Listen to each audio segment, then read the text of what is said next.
A very good morning to all my dear students. I, Kajal, welcome you all to Vision Civil Service, where our institution provides you foundational course that is prelims, mains and optional of civil services, and then state pieces also, that is foundational course of state pieces, prelims, mains and optional, and after then some competitive exams like SSC, CGL, banking, CPO, CTET, etc. And for those who are working, men and women, boys and girls, unke liye bhi special batches are there and free demo classes are here. Okay, so if you want to join with us, then you can join online and offline both aspects are here available for you all. So let's start our current session without wasting much time. Okay, चलिए start करते हैं हमारा current session जो हमने कल complete किया था, वो हमारा इंडेक्स का था portion. And now our news is Sagar Parikrama phase 3. ये न्यूज में क्यों है? Union minister of fisheries, animal husbandry and dairying, इन्होंने लॉन्च किया सागर परिक्रमा फेज 3 को. ठीक है, कहाँ से? गुजरात के हजीरा पोर्ट से लॉन्च किया. अब देखते हैं सागर परिक्रमा फेज 3 है क्या. देखो, सागर परिक्रमा एक ऐसा प्रोग्राम है जो रिफ्लेक्ट करता है far reaching policy strategy of government leading to direct interaction with fishers and fish farmers. ऐसी पॉलिसी और स्ट्रैटेजी बनाई गई है जिसमें जो गवर्नमेंट है वो डायरेक्ट इंटरेक्शन कर सकती है फिशर्स और फिश फार्मर्स से, ताकि वो समझ सके कि कोस्टल इश्यूज क्या क्या उन्हें फेस करने पड़ रहे हैं और क्या क्या प्रॉब्लम्स मछुआरों को, फिशरमैन को फेस करनी पड़ती हैं. Phase 1 and 2 have brought initiation of artificial reef and sea ranching. Phase 1 और 2 जो आए थे उससे क्या हुआ था? इनिशिएशन आया था आर्टिफिशियल रीफ और सी रांचिंग में, जिसमें बहुत सारे बेनिफिट्स भी मिले. तो फिशरीज का जो डिपार्टमेंट था और जो मिनिस्ट्री ऑफ फिशरीज है, एनिमल हस्बेंड्री और डेयरिंग के, वो गवर्नमेंट ऑफ इंडिया और national fisheries development board along with department of fisheries, government of Gujarat, commissioner of fisheries, इन सब ने क्या किया? इस सारे इवेंट में पार्टिसिपेट किया जिनके यहाँ पर नेम मेंशन्ड है. Okay, main objective Sagar Parikrama के क्या क्या हैं? Let's see. Number 1, to facilitate interaction with fisherman. सबसे पहले फिशरमैन के साथ इंटरैक्शन होगा. ठीक है, कोस्टल कम्युनिटीज और stakeholders so as to disseminate information of various fisheries. और किनसे इंटरेक्शन होगा? कोस्टल कम्युनिटीज से, उनके स्टेक होल्डर्स से. ठीक है, ताकि जो भी इंफॉर्मेशन है अलग अलग फिशरीज रिलेटेड स्कीम्स की, प्रोग्राम्स की, गवर्नमेंट के थ्रू जो बनाई गई हैं उनको इम्प्लीमेंट करवाया जा सके. दूसरा ऑब्जेक्टिव है demonstrating solidarity with all fisher folk, fish farmers and concerned stakeholder as a spirit of आत्मनिर्भर भारत. दूसरा है कि जो फिशर फोक हैं, फिश फार्मर्स हैं और जो भी कंसर्न स्टेक होल्डर्स हैं, ठीक है, उन्हें आत्मनिर्भर भारत की तरह क्या करना है? इसे सॉलिडेरिटी देनी है. तीसरा है प्रमोट करना है responsible fisheries with focus on sustainable balance. जो भी रिस्पॉन्सिबल फिशरीज हैं उन्हें फोकस करना है, प्रमोट करना है, ताकि मैरीन फिशरीज रिसोर्सेज का जो यूटिलाइजेशन हो वो बैलेंस हो और फूड सिक्योरिटी जो नेशन को प्रोवाइड किया जा रहा है थ्रू द कोस्टल लाइवलीहुड्स, उनके बीच में क्या होना चाहिए? बैलेंस होना चाहिए. Protection of marine ecosystem, marine के इकोसिस्टम को प्रोटेक्ट करना है, उसे हार्म नहीं पहुंचाना है. फेज 1 प्रोग्राम ऑफ सागर परिक्रमा ये गुजरात में ऑर्गेनाइज हुआ था 2022 में 5 मार्च को फ्रॉम मांडवी और खत्म हुआ था 6 मार्च 2022 को एट पोरबंदर, गुजरात. ठीक है, फेज 2 जो है ये स्टार्ट हुआ था 22 सितंबर को, मार्च के बाद अब सितंबर में स्टार्ट हुआ था, मांगरोल से लेके वेरावल तक, और खत्म हुआ था मूल द्वारका कब? 23 सितंबर 2022 को मूल द्वारका से माधवाड़ तक. ठीक है, अब जो फेज 3 है ये आज स्टार्ट हुआ ये 19 फरवरी को. ठीक है, 2023 फ्रॉम सूरत, गुजरात, और फिर खत्म हुआ 21 फरवरी 2023 as Sassoon dock, Mumbai. The journey of Sagar Parikrama, Sagar परिक्रमा की जो जर्नी है वो फोकस करती है सस्टेनेबल बैलेंस पे. किस पे फोकस करती है? सस्टेनेबल बैलेंस पे between the utilization of marine fisheries resources. किनका यूटिलाइजेशन? जो मैरीन फिशरीज हैं उनके रिसोर्सेज का यूटिलाइजेशन, ताकि जो फूड सिक्योरिटी है नेशन का और लाइवलीहुड है कोस्टल फिशर कम्युनिटीज का, उसकी प्रोटेक्शन हो, मेरीन के इकोसिस्टम का प्रोटेक्शन किया जा सके। तो bridge the gaps of fisher communities, जो क्या करेगा, फिशर कम्युनिटी का गैप जो है वो ब्रिज करेगा, बनाएगा। And there expectations development of fisheries, fishing villages, और फिशिंग विलेजेस का जो एक्सपेक्टेशन है उनकी डेवलपमेंट होगी, उनका अपग्रेडेशन किया जाएगा, फिर इंफ्रास्ट्रक्चर क्रिएट किए जाएंगे, और जो भी सेंटर्स हैं उन्हें सस्टेनेबल और रिस्पॉन्सिबल डेवलपमेंट जो है एक इकोसिस्टम अप्रोच के थ्रू करना पड़ेगा। सागर परिक्रमा जो है प्रोग्राम, उसे सेलिब्रेट किया जाता है सारे कोस्टल स्टेट्स में। कहाँ सेलिब्रेट किया जाता है? सारे कोस्टल स्टेट्स में, to improve the quality of life. किस लिए? लाइफ की क्वालिटी को इम्प्रूव करने के लिए, and economic wellbeing of fisheries, और फिशरीज की इकोनॉमिक वेलबींग हो, and fisherman in rural areas and to create more livelihood, और रूरल एरियाज के में ज़्यादा से ज़्यादा लाइवलीहुड की अपॉर्चुनिटीज हों, और यही फेज 3 का ऑब्जेक्टिव है। Next is Khalistan movement. ये खालिस्तान मूवमेंट क्या है, क्यों आया और न्यूज़ में क्यों चल रहा है? अमृतपाल सिंह के जो कुछ फॉलोअर्स थे, रेडिकल प्रीचर रहे हैं, प्रो खालिस्तान लीडर, जिन्होंने बहुत ही वायोलेंटली क्लैश किया पुलिस से Ajnala police station near Amritsar में। लेकिन ये क्या है, न्यूज़ में क्यों चल रहा है, लेट्स सी। खालिस्तान मूवमेंट एक फाइट है, किस चीज के लिए? सेपरेट सॉवरन सिख स्टेट के लिए, जो कि प्रेजेंट डे में पंजाब है। बोथ इंडिया और पाकिस्तान, इंडिया में और पाकिस्तान में दोनों जगह ये क्लैशेस चल रहे हैं कि सिख का अलग स्टेट होना चाहिए, इसको लेके फाइट चल रही है। Over the years it has survived in various forms, काफी सालों से अलग अलग फॉर्म में ये सर्वाइव किया है, अलग अलग प्लेसेस में, अमंग डिफरेंट पॉपुलेशन। ठीक है, ये जो मूवमेंट है वो इंडिया में क्रश किया गया था फॉलोइंग ऑपरेशन ब्लू स्टार। 1984 में ऑपरेशन ब्लू स्टार को फॉलो करने पर यह मूवमेंट खत्म किया गया था, एंड ऑपरेशन ब्लैक थंडर जो कि 1986 से 1988 तक चला। ठीक है, फिर ये कंटिन्यू हुआ, इवोक किया सिंपैथी और सपोर्ट मिला कुछ सेक्शन ऑफ सिख पॉपुलेशन से, और जो सिख डायस्पोरा है कंट्री जैसे कि कनाडा, यूके, ऑस्ट्रेलिया, यहाँ आप कह सकते हैं ना काफी सिखिज्म का पॉपुलेशन है, उनका भी सपोर्ट रहा।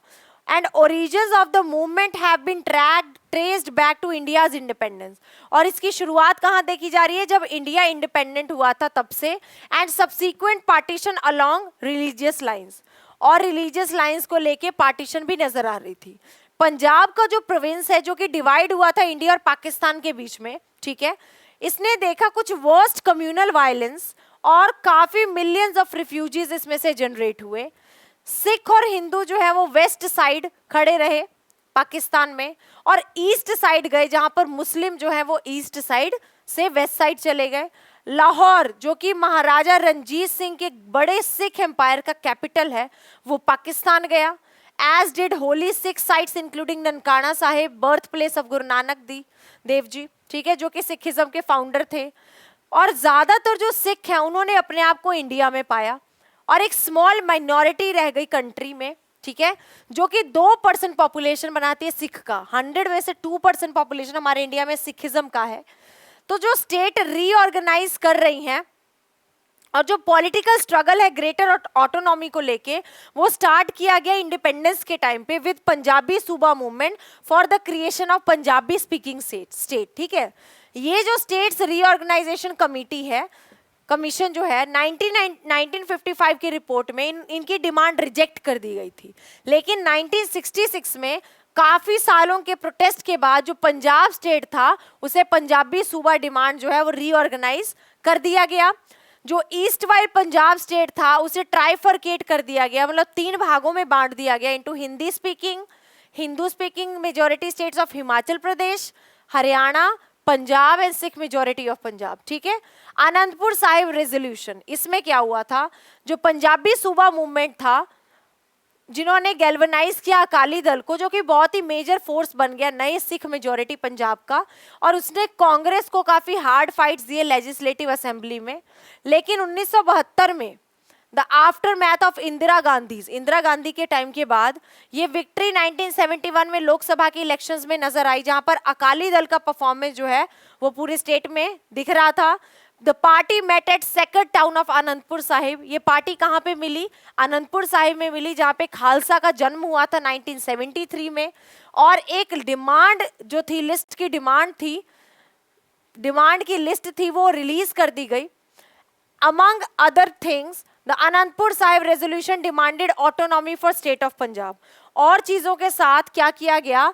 रेजोल्यूशन डिमांड किया गया ऑटोनॉमी का फॉर स्टेट ऑफ पंजाब। और इसने आइडेंटिफाई किया रीजन्स, उन क्षेत्रों को, that would be a part of separate state, जो किसका पार्ट होगा? एक सेपरेट स्टेट का पार्ट होगा। And sought the right to frame its own internal constitution. ठीक है, ये ऑपरेशन ब्लू स्टार क्या था?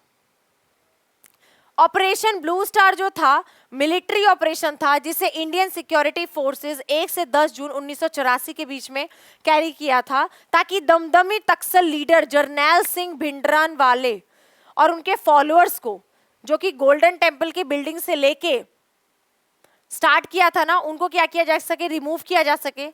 1984 से ये सिचुएशन जो पंजाब में थी वो बढ़ने लग गई।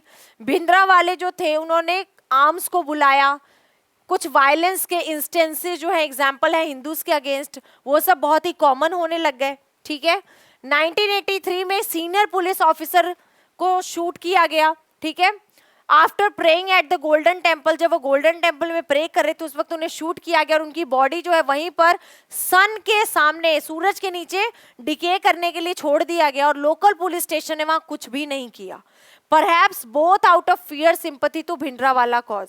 ये सब किस लिए था? उनके डर से। इंदिरा गांधी ने फिर फेटफुल डिसीजन लिया to order the Indian army to flush out militants from the golden temple and neutralize Bhindranwale, ताकि जो भी मिलिटेंट्स हैं उनको गोल्डन टेम्पल से फ्लश आउट किया जा सके और भिंडरावाले को न्यूट्रलाइज किया जा सके।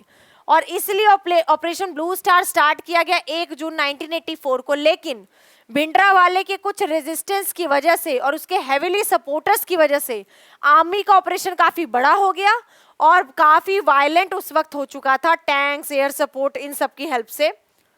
इंडियन आर्मी का जो टैंक था उसकी जो इमेज थी होलीएस्ट श्राइन ऑफ सिखिज्म, वो बहुत ट्रॉमेटिक थी, बहुत ट्रॉमा पहुंचाने वाली थी। और काफी सारे सिविलियन जो थे वो उस वक्त उस ट्रॉमा के शिकार हो गए थे।